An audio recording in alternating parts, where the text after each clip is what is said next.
Hello everyone, in this video we will be getting introduced to programming, introduction to programming, evolution of C, disadvantages of conventional programming and programming paradigms. So, what is programming?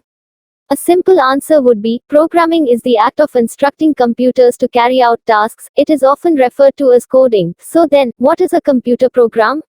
A computer program is a sequence of instructions that the computer executes.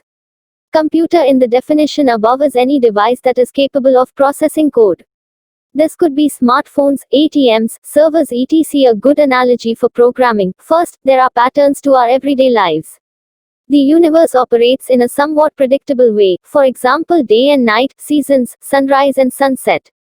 People go through routines such as rising in the morning, going to school or to work. We get instructions from other people such as our superiors at work. How we cook certain recipes can be explained in finite steps. Second, every time we use smart devices, some code is running in the background. Moving a mouse pointer from one part of your computer screen to the other may seem like a simple task, but in reality, so many lines of code just ran.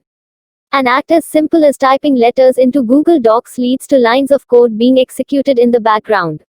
It's all code everywhere. The natural language of the computer. Machines have their natural language like humans do. Computers do not understand the human language. The natural language of computers is the binary code, 1 and 0. These represent two states, on, 1, and off, 0.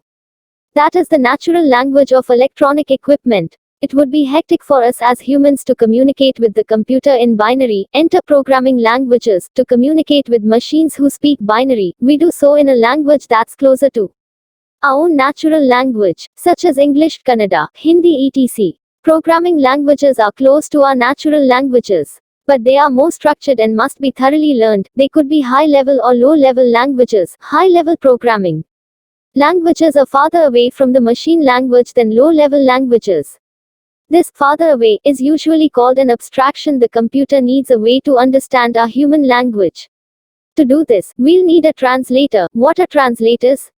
Source code refers to code written in a particular programming language. Translators have the responsibility of converting your source code to the machine language. This is also known as binary.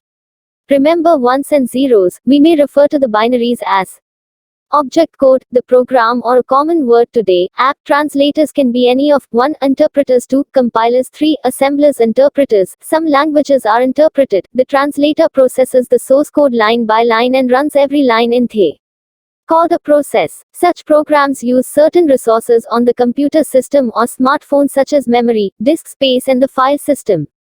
An executing program can also be said to be running. We use the word run when we execute a computer program. The time it takes to run such programs is known as the runtime of the program. It is common to see programs referred to as apps. We also associate programs with the platforms or environment in which they run, or are designed for. There are web apps, which run on web browser, such as Google Spreadsheet.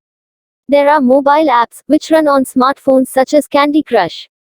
There are also desktop apps such as the Evernote desktop app. Again, interpreted source code is executed directly from the source file.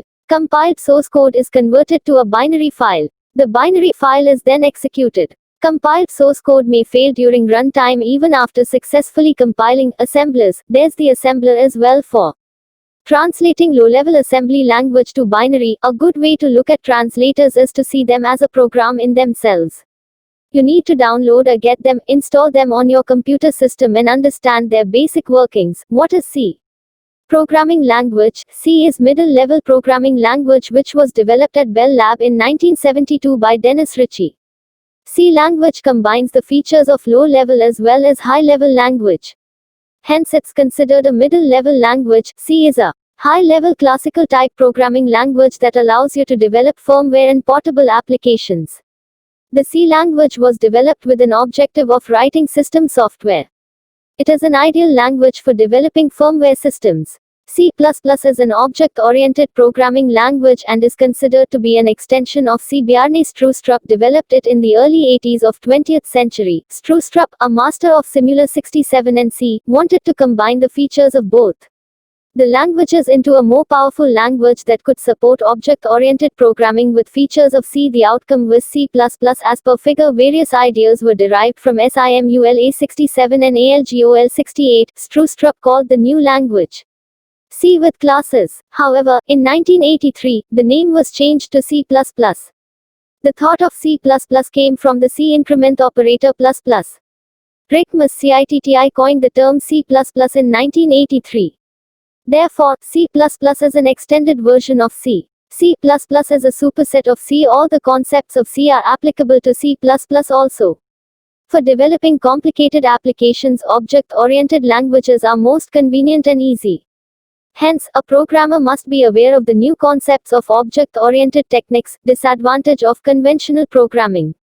Traditional programming languages such as COBOL, FORTRAN etc. are commonly known as procedure-oriented languages. The program written in these languages consists of a sequence of instructions that tells the compiler or interpreter to perform a given task. When program code is large, then it becomes inconvenient to manage it. To overcome this problem, procedures or subroutines were adopted to make a program more understandable to the programmers. A program is divided into many functions. Each function can call another function as shown in figure. Each function has its own task. If the program is too large, the function also creates problems. In many programs, important data variables are declared as global. In case of programs containing several functions, every function can access the global data as simulated in figure. Generally, in a program of large size, it becomes difficult to understand the various data used in different functions. As a result, a program may have several logical errors.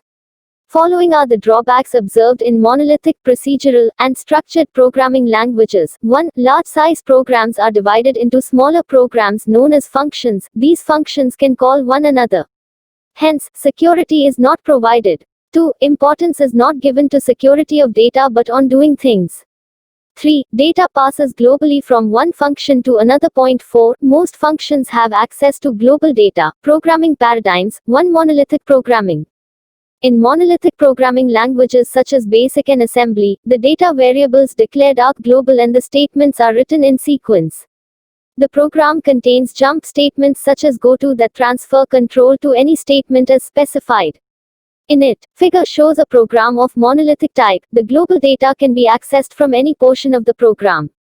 Due to this reason, the data is not fully protected. The concept of subprograms does not exist and hence useful for smaller programs. 2. Procedural programming. In procedural programming languages such as FORTRAN and COBOL, programs are divided into a number of segments known as subprograms, thus it focuses on functions apart from data. Figure describes a program of procedural type.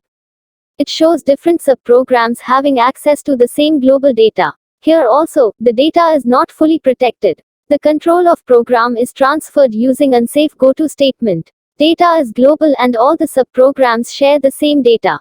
These languages are used for developing medium-size applications. 3. Structured programming. In structured programming languages such as Pascal and C, larger programs are developed. These programs are divided into multiple submodules and procedures. Each procedure has to perform different tasks. Each module has its own set of local variables and program code as shown in figure. Here, the different modules are shown accessing the global data. User-defined data types are introduced.